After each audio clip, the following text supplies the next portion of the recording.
अस्सलामुअलैकुम guys, welcome on my YouTube channel Noorin calligraphy. तो guys इससे पहले तो हमने इसम की कस्म करी थी, ज़मीर और उसकी कस्म समझी थी। आज हम लोग, जैसे मैंने कहा था, अब हम सिफत समझेंगे। तो आज हम लोग सिफत समझेंगे कि सिफत क्या है। ये बहुत आईएमपी, मैं फिर से आप रिपीट कर देती हूँ, ये बहुत आईएमपी ग्रामर है जो आपको 12th तक काम आएगी और एग्ज़ाम में भी आती है। तो जितना हो सके आप इसको खूब अच्छे से एक कॉपी में, अगर आप 7th 8th के स्टूडेंट हो तो आप एक कॉपी में इन सब चीज़ों को नोट कर लीजिएगा, ताकि आपको आगे चलकर इनको, क्योंकि आप जब आगे बढ़ते जाओगे तो जो डेफिनेशंस हैं, टॉपिक तो यही रहेंगे बट डेफिनेशंस चेंज होती रहेंगी। और अगर आपके पास ये नोट्स होंगे, 7th क्लास की ग्रामर आपने कॉपी तैयार करके रखी होगी, तो आप वो 12th तक यूज़ करिए। मतलब ग्रामर एक ही होती है, बस वो हर बार आपको बुक में डेफिनेशंस चेंज मिलेंगी। तो आप अगर अपने पास, हम होता प्रॉब्लम ये है कि हम लर्न करके आगे चले आते हैं और फिर जब हम आगे जाते हैं तो हमें दूसरी नई डेफिनेशन मिलती है उसी टॉपिक की। लेकिन अगर हम सोचें हम पुराना रिवीजन कर लें तो हमें वो कॉपी नहीं मिलती है, या हमने वो लिखा ही नहीं होता है। तो इस चक्कर में हमें दोबारा से लर्न करना पड़ता है और हर साल हमारे साथ यही होता चला जाता है। तो ये मेरा एक्सपीरियंस है। तो मैं आपको यही सजेस्ट करूँगी कि आप एक कॉपी बनाएं ग्रामर की, जिसके अंदर की पूरी ग्रामर लिखें। जो मैं ये बताते जा रही हूँ ये आप सब लिख लें, ये बहुत काम आने वाली ग्रामर है, आगे तक काम आएगी, एग्ज़ाम्स में यही पूछी जाती है। तो आप इस पूरी ग्रामर को अपनी कॉपी में नोट कर लें, ताकि आप और उस कॉपी को संभाल कर रखें 12th तक। और जब भी कुछ आपको ये डेफिनेशंस लर्न करनी हो तो आप यही वाली डेफिनेशंस करें, अलग से नहीं। क्योंकि ज़रूरी नहीं है कि जो हमें करवाया जा रहा है हम वही डेफिनेशंस लिखें, मतलब हम जो लिख रहे हैं वो सही होना चाहिए, मतलब से मतलब होना चाहिए, और ये नहीं कि जो हमें रटाया जा रहा है हम वो रटें। तो ये आगे तक काम आएंगे, इसलिए आप इसकी एक कॉपी में अलग नोट्स तैयार कर लीजिए, ठीक है। तो आज हमारे थर्ड जो है सिफत, थर्ड है। इससे पहले हमने इसम करा ज़मीर, और हम सिफत कर रहे हैं विद उसकी किस्में। तो स्टार्ट करते हैं। सिफत क्या होता है? सिफत होती है खूबी, वो अल्फाज जिनसे किसी इस्म की अच्छाई या बुराई जाहिर हो। ज़रूर कुछ लोगों में बुरी खूबियाँ भी होती हैं। तो सिफत क्या होती है?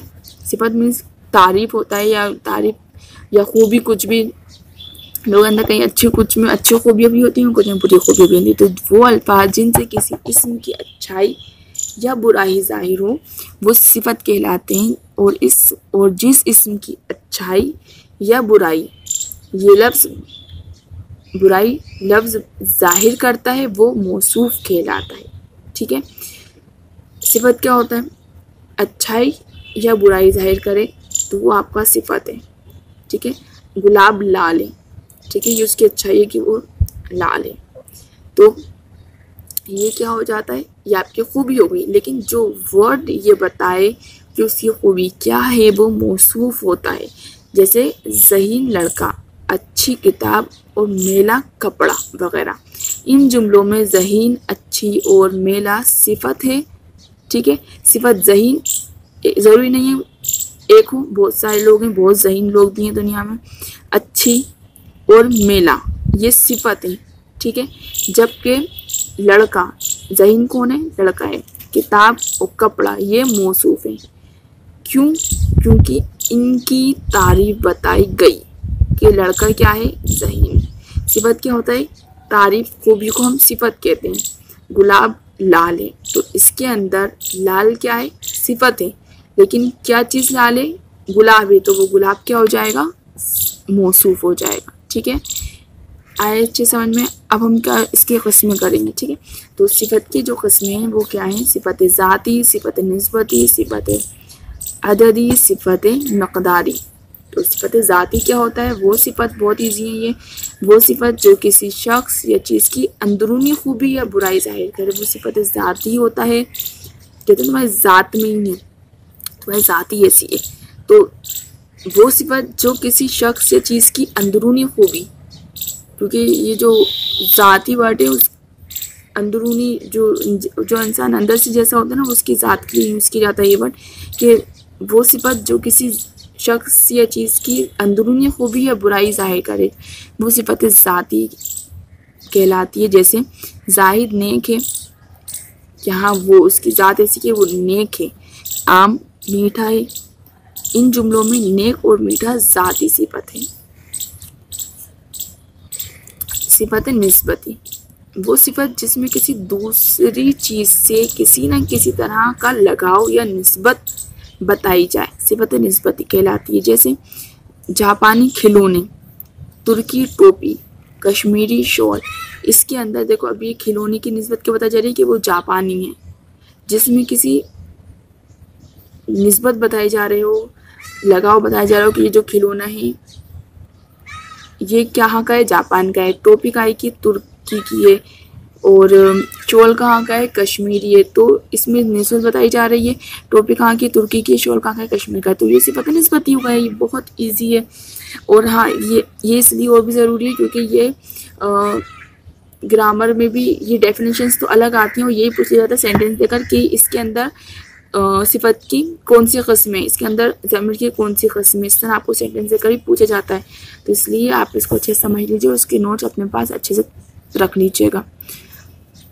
सिफत अददी वो सिफत जिससे किसी इस्म की तादाद ज़ाहिर हो, सिफत अददी कहलाती है। जैसे 5 दिन, चंद किताबें, चौथा मकान, थोड़े लोग, 10 घोड़े वगैरह। इसमें आपको उनकी तादाद पता चलेगी तो वो अददी हो गया, ठीक है।